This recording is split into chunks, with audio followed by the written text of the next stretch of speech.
Welcome to the wrestling commentaries on the SquaredCircle101 channel. I would like to first off say I'm John, this is Travis, and we are sponsored by Rax Roast Beef at your Ashland Town Center Mall. Rax. Alright, well,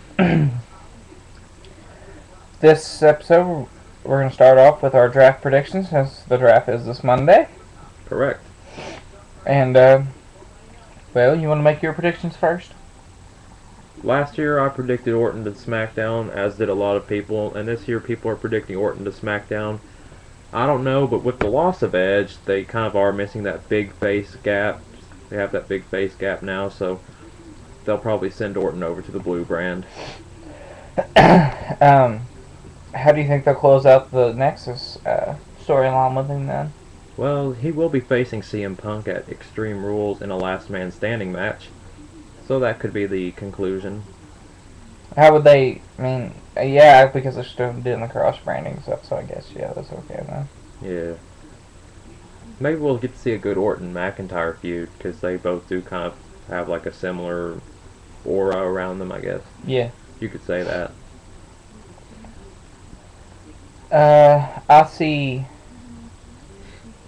a lot of, I don't know exactly, like, who, per se, but I feel like there's going to be a lot of faces heading over to SmackDown and a couple of heels coming to Raw from SmackDown. Because right now, Raw's pretty face-heavy and SmackDown's pretty heel-heavy. So they need to rebalance it. I can see that. Yeah, maybe Daniel Bryan will go over to SmackDown with that. Would be nice. That'd be good for Bryan because he's obviously a great wrestler, and matches tend to be longer on SmackDown. And that could really showcase him better than Raw could. Yeah, and do you think we could see something, I don't know, like say, if Del Rio doesn't win the world title at Extreme Rules, you think we could see him over on Raw? It'd be nice to see him on Raw. Because he's really, he feels like he's already up there with, like, he should be on the main show. You know what I mean? Like, he feels bigger than the secondary show now, already. And I feel he's done a good job of portraying himself as, I'm better than everyone. And I feel he could probably make it easily on Raw. It is his destiny. If they put Christian over Extreme Rules, I could definitely see that being a possibility. And I see Christian winning the title sometime this year too, by the way. Hopefully. I don't think his career has a lot of years left in it. No, I think though with Edge's, retirement. Yeah, that's going to set the stage for him to finally get at least, kind of the Rey Mysterio type of championship run. Yeah. Maybe we'll see Mysterio over on Raw, but I doubt it with Sin Cara being there. The only way I could see it is if they flip-flop both of them. Yeah, that could work. But I feel like they really want to get Sin Cara over. They've already teamed him with Cena. That's the face of your company. Yeah. How about Cena to SmackDown? Do you see that happening anytime soon? Not until they are like at the last ditch of saving SmackDown from, shutting down. Because I think they want to keep both brands. Obviously. And if you did flip Cena to SmackDown, that would bring SmackDown back around. I think it would. Of course, I also think you need to get it off Friday nights, too. Oh, yeah, the night that Arizona is a horrible night for... I thought Thursday was awesome. But now with Impact, I'd go head-to-head with Impact, so Wednesday? It could go head-to-head with Impact. It would destroy Impact in ratings. That is true. That would be funny, too, to see Vince actually take it to Impact. Even though he doesn't consider them competition. We all would see it that way. Yeah. I think that's kind of what sucks with TNA is whenever Bischoff and Hogan first came in there, they made the mistake of saying that they're at war with the WWE. Like, I think that in wrestling, your promotion is your world. There's, like, nothing that goes on, like, outside of it.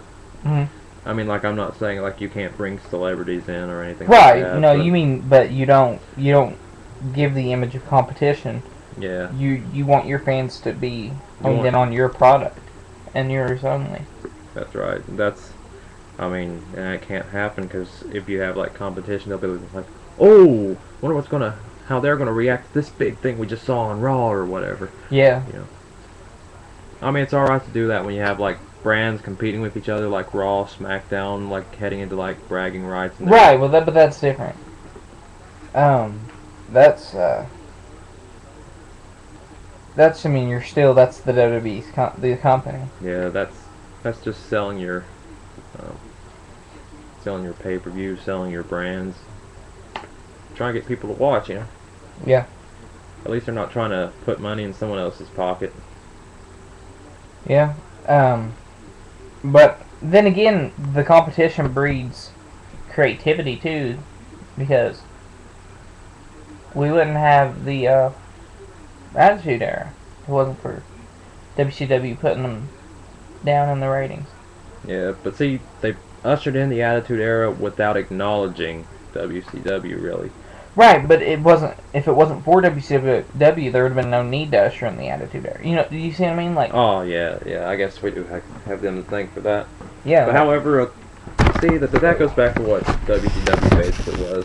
What? Bischoff hiring all of the guys that made Vince money in the early 90s, late 80s, and then having them on his show, and Bischoff going around going, hey, fuck you, Vince! Yeah. Think about it. He revealed, tapings and Yeah. all kinds of stuff. And sometimes it backfired because it turned out something really good happened, and then people wanted to see it, like when Mick Foley won the title. That was a big one. Everyone loves Mick Foley. Mm-hmm. Who does not love Mick Foley besides Ric Flair? Yeah, because well, They made it up, so. Yeah, I was gonna say he doesn't hate him. He never really hated him, but he never liked him as a wrestler because said he was glorified stunt man.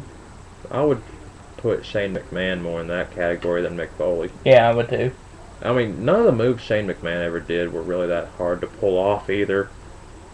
They're just risky, because he would jump off tall things and and I mean, long distances and stuff. When he did the scaffold thing, I don't think there was any risk whatsoever in there, because like that was a padded surface completely. He was not landing on solid concrete or wood or whatever it was they were saying he was. It was a freaking cardboard box, and we all know that in it was a big cushion for him to land on. It's not like when Foley took the cell bump. That's true. It's not like when he had his head hit the steel chair. Or the accidental cell bump. Yeah, the one where he went through the... Yeah. However, the time he went through it, then went through the ring was planned. Trying to... Remember when Triple H did that to him? That was the big retirement one. Yeah. Well, I guess he took the accidental one, he could take the planned one. Look at how many people Mick Foley helped get over. Think about it. He helped Undertaker get over as a huge face. Yeah. Well, when he was the commissioner, he helped them get over. Well, he was an actual wrestler. And you mean in the ring? In the ring, yeah. Okay. I'm going to say Undertaker, he helped him get over as a huge face. Also, that was Mankind's first feud. But anyway. Also, The Rock in their WWE title matches. I Quit, Last Man Standing. And when he teamed up with him, helped him push him even further into the stratosphere. Right. And then helping Triple H get over in those street fights, the Hell in a Cell. Then he helps Orton get over by letting him pin him at WrestleMania, then in a hardcore match, And then Edge, like he had been a champion before, but at WrestleMania they had the greatest hardcore match ever, or whatever you want to call it, and helps him get over there too. And then the tag match, what WrestleMania was it? Rock and Sock versus Evolution. Mm-hmm. Yeah, I just mentioned that. Well, I mean, but... Yeah. I mean, he got pinned clean. RKO, right in the middle of the ring. Yeah. Look at Randy now. I mean, he's the... Goes to show you that Mick Foley thought a lot of Randy Orton. Oh, yeah. You know he had to. However, I hate that there's so much politics involved in wrestling as far as, like, who's going to go over who, or... Oh, I know. It's sad that pride comes into a thing like that. I think when it shouldn't. I think it should just be, like, whoever's running the show, just be like, listen, you're making, like, millions of dollars a year to do this, so if we say you're putting over this guy, you put him over, and you do it with a smile on your face. No doubt. Or you're going to not have your millions of dollars a year. I mean, it could be the most over guy ever, but you can always build up new guys. And if you're someone who's been over for a long time, like a Hogan, like a Mick, like all those people, why even care? Yeah. You're never gonna fade. Also, what's up with Hogan always pimping himself out? You know, like I mean, when he was on American Idol that one week. oh, it was about him and not about TNA. I think he was just on there for money, wasn't he? Probably. Which I don't blame him because he did go through a very nasty divorce. Well, I understand that. That's fine. Doing the stuff for the money, that is perfectly fine. He's financially in, trouble. But to not even mention TNA, to not even give him a little bit of a rub, Yeah. you know what I mean? Like, you want to make some money, mention your company. yeah, because they'll bring in revenue. Because TNA, they have their own shirts and stuff now too. So, and he has his own. It's the H2 shirt. It says Hulkmania on the back, and it's like really nice. It kind of looks like a Affliction, tap out kind of deal. Yeah. Yeah, and another thing I was thinking of, speaking of Hulk Hogan, I was kind of thinking people have been complaining about how bad that they're using the Jeff Jarrett Kurt Angle storyline, because it's all like based on a real life situation. Huh? What if they brought in that dude that married Hulk Hogan's ex-wife Linda and had him feud with Hogan? You talk about a hostile situation. Oh god, yeah, that's way worse than the Angle and Jarrett situation. And not to mention that, well, first of all, Hogan's old and he never was the best technician in the ring, so right, he wouldn't be able to do much to carry him in a good match. And the other guy has never probably wrestled a day in his life. Probably never even watched wrestling. Yeah, so that'd be kind of sad to watch. Oh, and not to mention that Hogan would probably clean his clock for real. Oh yeah, man, there would be no fake hits in that. I guarantee it. Because think about it, he's a fucking 20-year-old punk kid who's never worked a day in his life, living in the house that Hogan built, breaking his back and breaking his hip and everything. Yep. Which speaking of, I watched TNA, and you know what I realized? What? Anderson was, I don't know how to put it. He's kind of like the Stone Cold there, I guess you could Yeah, say. like, him mic checking Sting in the face and then Matt Hardy the heel.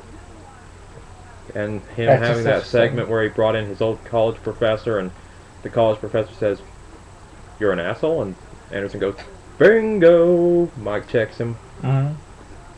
And then I realized something also, that I really, really miss Sting on the big stage. Yeah. Because if you listen to him on the mic, he's really underestimated on the mic. Like, have you ever noticed that? I think we all kind of... Like, we always respect his in-ring ability, of course.